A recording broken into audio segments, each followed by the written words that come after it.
Allah tidak pernah tinggalkan Anda. Mungkin ini ujian untuk membuat Anda lebih hebat lagi di masa depan. Kalau Anda tidak tahan bantingan yang sekarang, bagaimana Anda bisa mengatasi pelintiran yang akan datang? Semua keadaan jiwa kita, hati kita, perasaan-perasaan kita sudah lebih dulu bahkan pernah dirasakan oleh Nabi Muhammad SAW. Kalau Anda pernah gelisah, Nabi dulu pernah gelisah. Kalau Anda bahagia, Nabi juga pernah bahagia. Kalau Anda merasakan kekhawatiran, Nabi dulu pernah khawatir. Dan miniatur kehidupan kita sudah dicontohkan dalam perjalanan kehidupan Nabi Muhammad SAW agar kita bisa belajar mengatasi problematika kehidupan. Allahu Akbar, kalau beliau tidak diutus oleh Allah, kita tidak tahu bagaimana cara menyelesaikan pemetaan kehidupan kita hingga dengan saat ini. Bahkan satu ketika pernah beliau kemudian dalam masa yang telah panjang berdakwah, qadarullah kemudian ada wahyu yang jeda datangnya tidak seperti biasanya.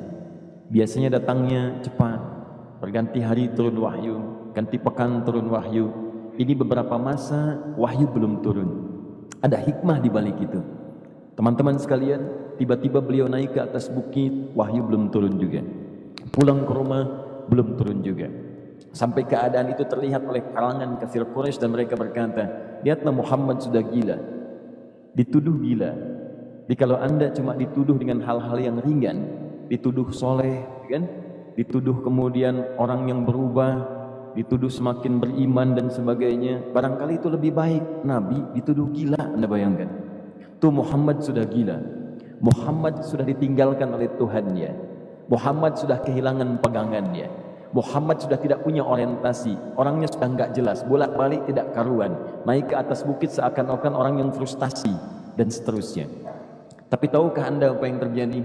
Setelah berbagai cacian, makian, tuduhan macam-macam diterima oleh Nabi SAW, lantas tibalah masanya Allah menurunkan satu surah, bahkan disandingkan dengan surah yang lainnya. Bersandinglah dua surah ini secara bersamaan turun, surah ke-93 dan surah ke-94-nya, terkait berkelindan memberikan satu harapan yang sangat panjang. Kata Allah, wadduha wal laili idza saja ma wadda'aka rabbuka wa ma qala walal akhiratu khairul laka minal ula walasawfa yu'tika rabbuka fatarda alam yajidka yatiman fa'awa wa wajadaka dhallan fahada wa wajadaka 'ailan fa'aghna fa ammal yatima fala taqhar wa ammas sa'ila fala tanhar wa amma bi ni'mati rabbika fahaddits. Ya Muhammad, saya bersumpah dengan waktu duha. Kalau kita baca dengan ilmu balaghahnya, itu bukan sekedar sumpah mengilustrasikan waktu duha. Karena di ilmu balaghah itu nanti ada 3 turunan ilmu. Ada disebut ilmu ma'ani, ilmu mencari kata-kata sehingga ungkapannya sesuai untuk disampaikan. Mana kata-kata yang tepat untuk disampaikan dalam konteks yang ingin dibicarakan. Itu ma'ani namanya. Kemudian setelahnya ada ilmu bayan, bagaimana mengemas kosakata yang bagus ini sehingga bisa disampaikan dengan jelas, orang tidak bingung menerimanya, paham maksudnya. Kemudian setelah itu kadang-kadang jelas kalimatnya, tapi kedengarannya tidak indah. Woi, rapatkan, woi, apa belum paham juga? Rapatkan saf. Nah, memang jelas, tapi nggak ngenakin. Maka bagaimana caranya disampaikan dengan jelas, tapi hati kita terasa nyaman, memuji. Terasanya nyaman diserahkan kepada Allah, tapi ada kebahagiaan, disampaikan tidak terasa tergurui, diperintahkan serasanya diberikan jalan untuk mendapatkan kebaikan. Maka yang ketiga disebut dengan ilmu badi' namanya. Ilmu menghiasi kalimat yang disampaikan sehingga terasa dengan nikmat. Turunannya nanti ada majaz namanya. Mengambil sebuah kalimatnya untuk diposisikan pada kalimat yang nyaman disebut dengan kinayah turunannya. Maka teman-teman, kata Allah, wadduha, diterjemahkan demi waktu duha, bukan sekedar waktu duha, karena duha itu ada cahaya yang indah, dirasakannya enak. Antum keluar waktu duha kan enak tuh, berjemur, kata orang Sunda moyan gitu kan, datang, bahkan sampai dianalisis ada vitamin D-nya bisa terasakan ya. Kemudian setelah itu ada kenikmatan, enak suasananya, seakan-akan dunia milik sendiri, yang lain numpang. Wah, nyaman keluar itu. Baik, jadi wadduha itu ingin bersumpah mengilustrasikan waktu kenyamanan yang pernah dilalui. Kalau dalam bahasa tafsir yang luasnya, saya bersumpah Muhammad, demi segala kenikmatan yang pernah engkau rasakan dalam hidupmu, seperti engkau merasakan cahaya duha itu. Engkau pernah senang, saya bersumpah dengan kesenanganmu. Engkau pernah tenang, saya bersumpah dengan ketenanganmu. Engkau pernah nyaman, saya bersumpah dengan kenyamanan yang pernah engkau rasakan. Wal-laili idza saja. Dan aku pun bersumpah demi gelapnya malam. Demikian terjemahannya. Bukan sekedar gelapnya malam, saja itu sesuatu yang pekat. Ya, ini belakang kelihatan agak gelap nih. Untuk memberikan proyek, sini aja Pak, saya cuma ngasih contoh ini. Contoh. Saya bukan mengeluh, bukan, ingin memberi contoh. Ya, contoh pada ilustrasi yang mau saya sampaikan. Nggak apa-apa, biarkan saja. Saya mau contoh kasih kata saja. Ya, ini belakang agak gelap untuk memproyeksikan cahaya ke sini. Tapi yang mau saya sampaikan, kalau gelapnya begitu pekat, semua cahaya ini nggak ada. Cahaya nggak ada nih, sama sekali tidak kelihatan. Saya mau tanya pada Anda, beraktivitasnya mudah atau sulit? Mudah nggak menemukan sendal Anda di luar?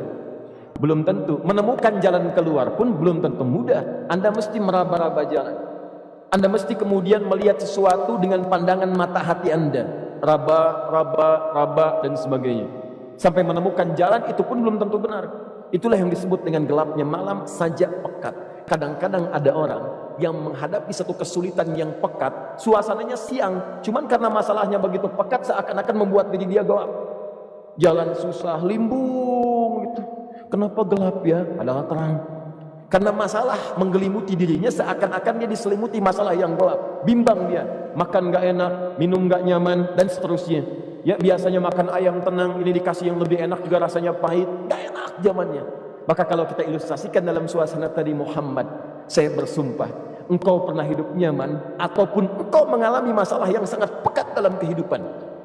Engkau alami sesuatu yang dahsyat sampai engkau bingung, bimbang, pekat, mereka menuduhmu dengan macam-macam. Ma wadda'aka rabbuka wa ma qala.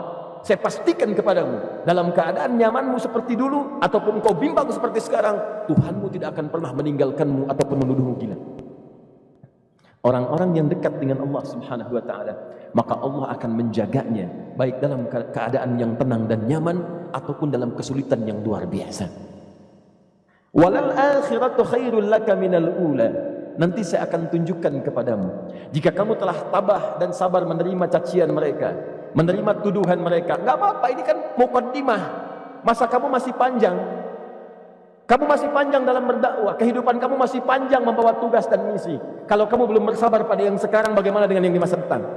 Tapi saya pastikan kepadamu, jangankan yang seperti ini, masalah pekat yang paling hebat pun kamu akan hadapi, yang membuat kamu sedemikian sulit lebih daripada ini, yakinkan pada jiwamu, aku tidak akan pernah meninggalkanmu. Ini prinsip dalam kehidupan kita. Jika Anda menggantungkan hidup kepada Allah, Anda bersandar dengan baik kepada Allah, maka ayat ini akan mengatakan, teman-teman sekalian, Allah tidak akan pernah meninggalkan Anda dalam setiap kehidupan Anda. Nanti, sekarang perjuangan, kata Allah, walal akhiratu khairul laka minal ula. Nanti saat kamu tiba di akhirat, saya akan tunjukkan kepadamu ada yang lebih hebat yang tidak pernah kau rasakan sebelumnya saat di bumi. Tidak akan ada lagi kesulitan yang kamu hadapi. Tidak akan ada lagi cacian yang kamu kemudian hadapi. Tidak ada lagi kemudian tuduhan yang kemudian kamu rasakan. Aku akan berikan apapun yang kamu inginkan sampai kamu puas. Wala sawfa yu'tika rabbuka fatardah. Nanti kamu pengen apapun, aku berikan. Kalau saufa masih ada jeda, ya. Kalau bahasanya wa yu'tika mungkin seketika. Tapi ketika mengatakan saufa, artinya bukan saat ini Muhammad. Sekarang pun aku berikan, tapi nanti yang di akhirat aku berikan sampai kamu merasa puas. Ayo minta apa saja. Hadir, hadir, hadir, hadir. Tapi yang paling indah, kalau kamu tidak percaya, alam yajidka yatiman fa'awa. Cobalah ingat, kalau sekarang sedang susah, coba ingat dulu. Bukankah saat kamu yatim, aku yang merawat sampai kamu tidak merasakan kegelisahan itu? Lahir bapak tidak ada, aku cukupkan dengan kakek. Kakek meninggal, aku hadirkan ibu dan paman hadir di sekitaranmu. Ibu meninggal, ada kakek. Kakek meninggal, ada paman. Dan Khadijah hadir di sekitaranmu. Bukankah aku rawat pada saat itu? Wajadaka dhallan fahada. Kamu sedang bingung, sedang susah, bukankah sering aku berikan petunjuk kepadamu? Wajadaka ailan fa'aghna. Kamu merasakan kesulitan, lahir dalam keadaan yatim, tidak ada pendukung, maka aku jadikan kaya. Bukankah saat kamu menikah dengan Khadijah, aku tambahkan lagi pendukung untuk misi dakwahmu? Ini pesan dalam Al-Quran. Kalau Anda sedang merasa susah, kalau ingin menenangkan diri, ingat-ingat yang baik-baik yang dulu. Kalau Anda sedang jatuh dalam bisnis, ingat-ingat saat Anda meningkat dalam bisnis Anda. Allah tidak pernah tinggalkan Anda. Mungkin ini ujian untuk membuat Anda lebih hebat lagi di masa depan. Kalau Anda tidak tahan bantingan yang sekarang, bagaimana Anda bisa mengatasi pelintiran yang akan datang? Karena dalam kehidupan bukan cuma dibanting. Anda mungkin mengalami penyingkiran, penyungkuran, lipatan, guntingan, bantingan, macam-macam. Jikalau satu gaya belum bisa Anda atasi, bagaimana Anda bisa berharap mendapatkan turunan yang lainnya? Selalu ingat bahwa jika hidup Anda ingin tampil gaya, Anda harus merasakan tekanan dalam kehidupan. Karena F selalu berbanding lurus dengan P, hukum Pascalnya. Gaya berbanding lurus dengan tekanan. Orang yang ingin tampil gaya dalam kehidupan, maka dia mesti siap menghadapi tantangan-tantangan hidup yang diatasi. Turun ayat sampai ujungnya. Jikalau kamu sudah begini lagi, jangan pernah kamu bentak orang lain. Jangan pernah merendahkan orang lain. Karena Allah pun menjaga setiap hamba sepanjang ia mendekat kepadamu. Setelah itulah turun kemudian surah Al-Insyirah. Alam nashrah lakas sadrak. Antum kenal Nabi Musa? Baik. Tapi agak lumayan lah. Tadi saya di Soreang kenal Fir'aun. Di sini Musa. Baik, alhamdulillah. Perhatikan ya, dahsyatnya pemberian Allah kepada Nabi Muhammad SAW. Nabi Musa alaihi salam, dan seringkali kita bacakan untuk memohon kepada Allah. Rabbi syrahli sadri. Perhatikan baik-baik. Ini keunggulan Nabi Muhammad SAW dibanding Nabi Musa alaihissalam. Dua-duanya Nabi, Rasul, tapi masing-masing punya keistimewaan. Musa, Nabi, berdakwah, memohon kepada Allah kelapangan hati. Rabbi syrahli sadri. Ya Allah, tolong lapangkan hatiku nih. Kenapa mesti lapang? Karena pasti Musa merasakan nih. Saya tahu betul karakter Fir'aun. Belum apa-apa sudah memaki. Kalau orang yang hatinya tidak lapang, tidak akan tahan dengan makian, keluarlah kemudian balasan yang tidak digambarkan sebelumnya. Fir'aun itu kasar. Kasarnya bukan sekedar kasar, bahkan saking kasarnya bisa berujung pada eksekusi kematian. Saya contohkan tadi di sore yang ini, saya nggak suka dengan rambutnya nih, kata Fir'aun. Bukan nyuruh nyukur, mas, tolong pisahkan kepala dari badannya. Gitu gayanya tuh Fir'aun. Ya, bukan nggak ngenakin, susah dengan Fir'aun itu. Jadi kalau belum apa-apa datang Musa ke situ, hatinya tidak seluas samudra, hatinya tidak lapang, cuman seluas gelas, tidak akan sabar menerima cacian Fir'aun. Begitu datang dicaci, dasar anak gak tahu diri, gak tahu malu, sudah saya rawat begini. Ya Allah, saya bosan dengarnya, matiin aja sekarang. Musa Nabi berdoa dikabulkan. Cuman kalau Fir'aun kemudian ajalnya misal wafat pada saat itu, tidak akan jadi contoh kepada kita untuk kekinian. Bagaimana orang yang bebal bertobat kepada Allah Subhanahu wa ta'ala. Bagaimana penyimpangan dalam kedudukan. Bagaimana dia kemudian akrab dengan pengusaha yang gelap. Di pengusaha gelap berpartner dengan penguasa zalim. Sudah ada dari dulu. Pengusahanya disebut dengan Qarun. Kemudian mohon maaf, ya, yang pemimpinnya disebut dengan Fir'aun. Tokoh intelektualnya disebut dengan Haman. Makanya cerita ini komplit di Quran. Sudah ada. Di setiap persoalan dalam kehidupan masyarakat disebabkan tiga hal yang berkolaborasi. Kalau bukan penguasa zalim berpartner dengan pengusaha gelap, ditopang oleh intelektual yang sembrono. Itu persoalan. Jadi kalau ada sekarang intelektual menyalahgunakan kepintarannya, dia terlambat, sudah ada Haman dulu. Dan gak usah bersaing, dia bisa bikin piramida, Anda belum tentu bisa membuatnya. Kalah Anda, masih kalah hebat. Ya, jadi kalau dititipkan sesuatu jangan disimpangkan. Yang ingin saya sampaikan, Musa mengatakan Rabbi syrahli sadri. Nabi berangkat berdoa dikabulkan oleh Allah. Nabi Muhammad belum minta turun ayat Alam nashrah laka sadra. Yang ini minta Rabbi syrahli sadri. Nabi Muhammad alam nashrah laka sadra. Muhammad, mulai dari peristiwa sehingga engkau akan lebih sabar lagi menerima tantangan-tantangan dakwah. Mulai sejak itu jangankan dimaki, dilempar batu di Taif. Dari Mekah pergi ke Taif dengan Zaid kemudian. Sampai di Taif mendapatkan sesuatu yang tidak dibayangkan sebelumnya. Kalau cuma dihentikan saat mengajar, wajar. Ini dilempari batu.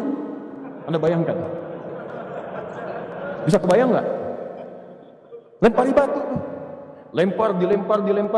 Zaid jadi tameng, berdarah-darah, kemudian mundur, beristirahat di bawah tepian pohon. Begitu beristirahat, datang malaikat penjaga dua gunung. Turun malaikat dengan kesal mengatakan, Ya Rasulullah, mud yadaika ilas sama. Ya Rasulullah, angkat tanganmu ke langit, minta kepada Allah, aku angkat dua bukit di Taif, aku himpit keduanya. Aku himpit penduduk Taif dengan dua bukit itu. Apa jawab Nabi? Karena sudah mendapatkan kelapangan, ketenangan, belajar dari peristiwa-peristiwa tadi, indah jawabannya. Lah, katanya, tolong jangan lakukan. Innahum qaumun la ya'lamun. Mereka belum paham saja. Mereka belum mengerti. Tolong jangan lakukan. Aku bermohon kepada Allah. Boleh jadi nanti di masa depan akan ada hamba-hamba terbaik yang lahir dari bumi Taif ini. Kemudian beliau berkata, Rabbi, ila man takilluni. ila qaribin yu'limuni am ila ba'idin yu'dhini fa ana radin ma lam taghdab ilayya. Ya Allah, kemana lagi engkau akan utus aku untuk berdakwah setelah peristiwa ini?